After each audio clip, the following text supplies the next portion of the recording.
3 de noviembre de 1903. Un grupo de separatistas panameños declara la independencia de Colombia. Horas después, las tropas colombianas se preparan para desembarcar y sofocar la rebelión, pero nunca llegan a pisar tierra firme. Frente al puerto de Colón, un buque de guerra de la marina más poderosa del mundo bloquea el paso. El mensaje es claro, aquí no entra nadie. ¿Casualidad? Para nada. Detrás de esta separación hay un interés estratégico que cambiaría el comercio mundial para siempre: el Canal de Panamá. Hoy vamos a desentrañar cómo Estados Unidos no solo ayudó a crear un país de la nada, sino que se quedó con su principal recurso durante casi un siglo, y cómo, décadas después, tuvo que devolverlo. Contexto histórico. El istmo como obsesión. Para entender por qué Panamá se separa de Colombia, primero hay que entender su geografía. Este estrecho pedazo de tierra que conecta América del Norte y el Sur siempre fue una obsesión para el comercio mundial. Desde la época colonial, España soñó con un canal que uniera el Atlántico y el Pacífico, pero la tecnología de la época no lo permitía. El istmo era una barrera, pero también una oportunidad. A mediados del siglo XIX, Estados Unidos ya había entendido su valor. En 1855 construyó el ferrocarril de Panamá, una ruta que cruzaba el istmo en tren.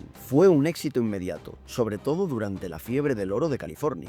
Miles de buscadores de oro preferían cruzar Panamá antes que atravesar el peligroso oeste estadounidense. Pero un tren no era suficiente. El comercio mundial exigía algo más grande. Había dos opciones sobre la mesa. 1. Nicaragua, más ancha pero con volcanes que podían amanecer las obras y la infraestructura. Y 2. Panamá, más angosta pero con selva y enfermedades que también podrían afectar a los trabajadores. La decisión no era solo técnica, era geopolítica. El intento francés, el precedente fallido. Pero antes que Estados Unidos entrara en escena, hubo un intento europeo. Ferdinand de Lesseps, el hombre que construyó el canal de Suez, estaba convencido de que podía repetir la hazaña en Panamá. Él era el hombre del momento. Había unido dos mares, el Mediterráneo y el Mar Rojo. ¿Por qué no iba a poder unir dos océanos? En 1880, su compañía francesa empezó las obras con gran pompa.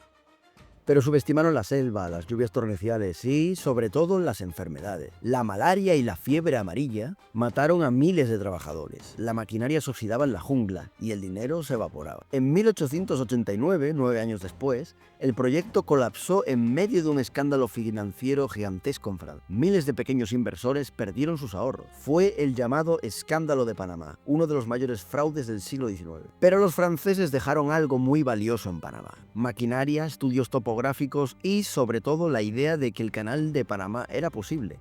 Solo hacía falta un país con más recursos y menos escrúpulos. El interés estadounidense y el choque con Colombia. A finales del siglo XIX, Estados Unidos ya no era una república aislada. Era una potencia en ascenso con costas en el Atlántico y en el Pacífico. Y tenía un problema: mover su flota de guerra de un océano a otro requería rodear todo Sudamérica por el Cabo de Hornos. Un viaje de 20.000 kilómetros que podía cortarse a 80 si existiera un canal en Panamá. Para un país con ambiciones globales, eso no era un lujo, era una necesidad. Inicialmente, el Congreso estadounidense prefería Nicaragua, pero los accionistas de la fracasada compañía francesa, liderados por un ingeniero llamado Philippe Bonneau-Barilla, hicieron un lobby feroz. Ofrecieron vender todos los activos franceses en Panamá por $40 millones.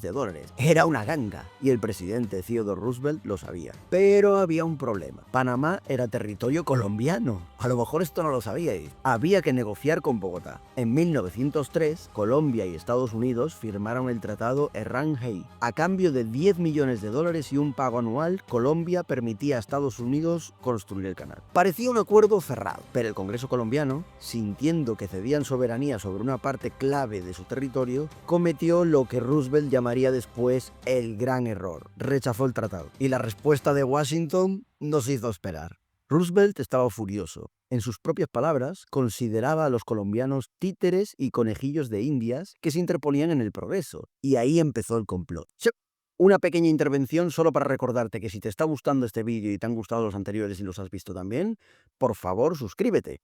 Eso me ayuda mucho a intentar hacer mejores vídeos, y si le das un like, pues también posicionas el vídeo para el algoritmo de YouTube para que me sigas recomendando. Gracias. El nacimiento de una nación. El rol decisivo de Estados Unidos.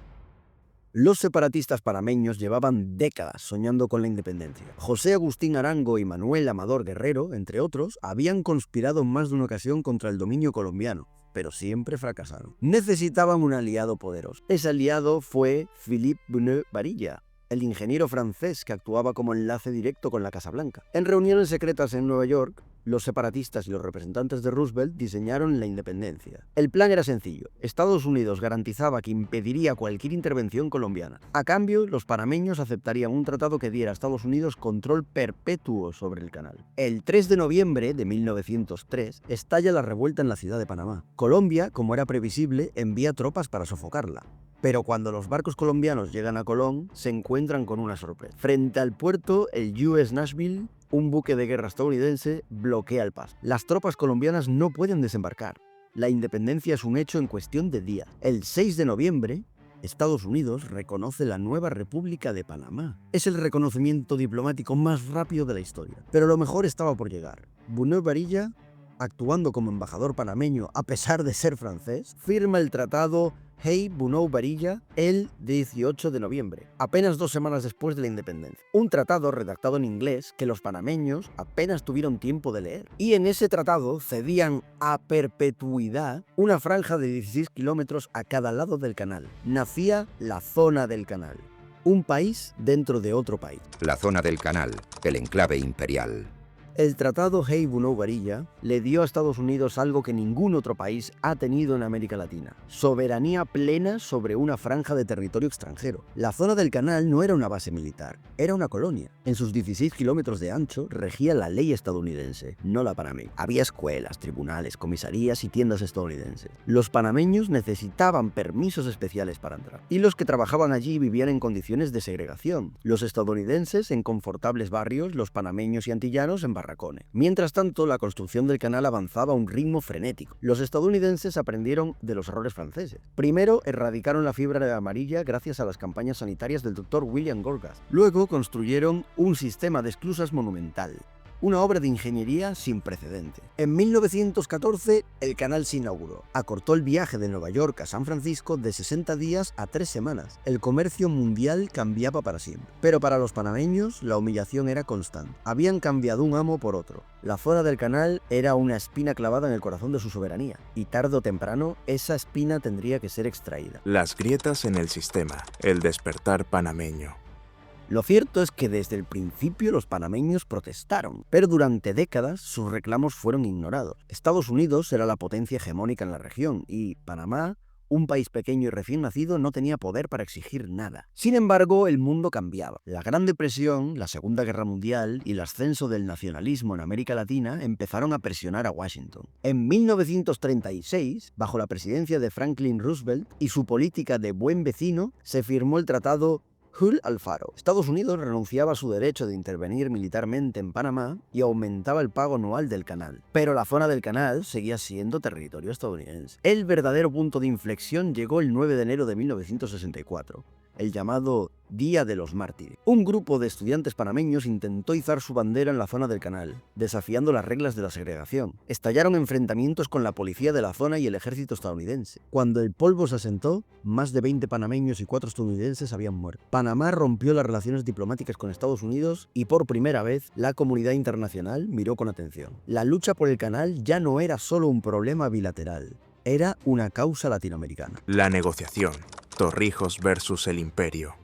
La década de los 70 trajo un nuevo liderazgo a Panamá. El general Omar Torrijos era un nacionalista, un hombre del pueblo que hizo de la recuperación del canal su bandera política. Torrijos entendió algo que sus predecesores no habían entendido. La lucha por el canal no se ganaba solo con protestas. Había que internacionalizar el conflicto. Viajó por todo el mundo buscando aliados. Habló con Fidel Castro, con los presidentes de América Latina, con los líderes del movimiento de países no alineados. Y en Estados Unidos, algo también estaba cambiando. La administración de Jimmy Carter, recién llegada a la Casa Blanca, creía en una política exterior más ética. Carter quería mejorar las relaciones con América Latina y entendía que el canal era un obstáculo.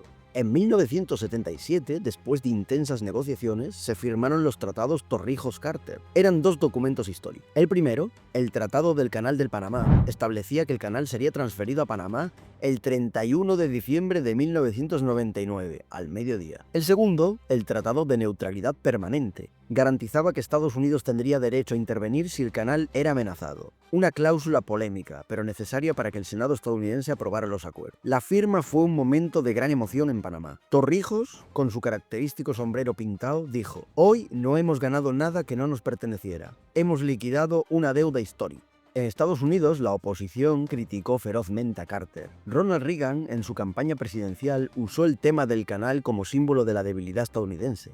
Pero los tratados sobrevivieron. El reloj empezaba a contar. La transición y la entrega final. El camino hacia 1999 no fue nada fácil para Panamá. Torrijos murió en un accidente aéreo en 1961 y Panamá entró en una década de crisis. La economía se deterioró y el general Manuel Antonio Noriega, antiguo jefe de inteligencia, se convirtió en el hombre fuerte del país. Noriega, que había sido aliado de la CIA, se volvió incómodo para Washington. En 1989, ante acusaciones de narcotráfico y fraude electoral, el presidente George W. Bush padre ordenó la invasión de Panamá. La operación Causa Justa dejó cientos de civiles muertos y la ciudad de Panamá parcialmente destruida. La invasión pudo haber descarrilado la transferencia del canal, pero no fue así. A pesar de la tensión, el calendario se mantuvo. El 31 de diciembre de 1999, al mediodía, en una ceremonia histórica, la bandera panameña se izó en el canal. La zona del canal dejó de existir. Por primera vez en casi un siglo, todo el territorio panameño estaba bajo soberanía panameña. La comunidad internacional observó con respeto. Estados Unidos cumplió su palabra, aunque muchos habían dudado de que lo hiciera. Consecuencias geopolíticas y legado. Hoy, el Canal de Panamá es administrado con éxito por la Autoridad del Canal de Panamá, una entidad autónoma panameña. En 2016 se inauguró una ampliación que permite el paso de buques más grandes, los Neo-Panamax. Fue una obra faraónica, financiada por Panamá sin ayuda externa. Las consecuencias de esta historia que os he traído hoy son profundas y llegan hasta hoy. Para Colombia, la pérdida de Panamá fue un trauma nacional. Durante décadas hubo un sentimiento de traición por parte de Estados Unidos, que marcó las relaciones bilaterales. Hoy las relaciones son cordiales, pero la sombra de 1903 sigue presente. Para Estados Unidos, la experiencia fue una lección de humildad. El intervencionismo descarado genera resentimiento, y mantener una colonia en pleno siglo XX era insostenible. La transferencia ordenada del canal mejoró su imagen en la región, aunque la invasión de 1989 la dañó de nuevo. Y para Panamá, la recuperación del canal transformó el país. Hoy tiene una de las economías más dinámicas de Centroamérica, basada en servicios financieros, logística y el propio canal. Pero también enfrenta desafíos, la desigualdad, la corrupción, la creciente influencia de China, que es hoy uno de los principales usuarios del canal y ha invertido fuertemente en infraestructura en la región. Y para el mundo, el canal sigue siendo una arteria vital del comercio global. Cerca del 6% del comercio marítimo mundial pasa por sus esclusas. Sin él, la globalización tal y como la conocemos no sería posible. La historia de Panamá y su canal son una lección de geopolítica en estado puro, por eso os la he querido traer hoy aquí. Nos muestra cómo el interés estratégico puede llevar a una potencia a intervenir en la creación de un país. Nos muestra la lucha de una nación pequeña por recuperar su soberanía frente a un gigante. Y nos muestra que, al final, los acuerdos justos y el respeto mutuo son más duraderos que la imposición. Y bueno, la separación de Panamá no fue un accidente. Fue resultado de la ambición, la diplomacia secreta y el poder naval. Pero también fue el inicio de una identidad nacional que, con el tiempo, supo reclamar lo que ya era suyo. Hoy, cuando ves un barco cruzar el canal de Panamá, no ves solo agua y esclusas. Ves un siglo de historia, de lucha y de transformación geopolítica. Y nos deja una pregunta incómoda. ¿Cuántos países nacieron o murieron en el siglo XX por decisiones tomadas en despachos de Washington, Londres o Moscú? ¿Crees que Estados Unidos obró correctamente o abusó de su poder? ¿Y qué opinas de la actual presencia de China en la región? Déjamelo en los comentarios, quiero saber qué opinas. Y de paso, si eso te contesto, y a lo mejor hasta te hago un nuevo vídeo. Si te gustó este vídeo y quieres más historias sobre geopolítica latinoamericana y mundial, suscríbete al canal y activa la campanita para no perderte el próximo. Nos vemos en el siguiente vídeo. One year ago, the people of Panama lived in fear under the thumb of a dictator. Today, democracy is restored. Panama is free.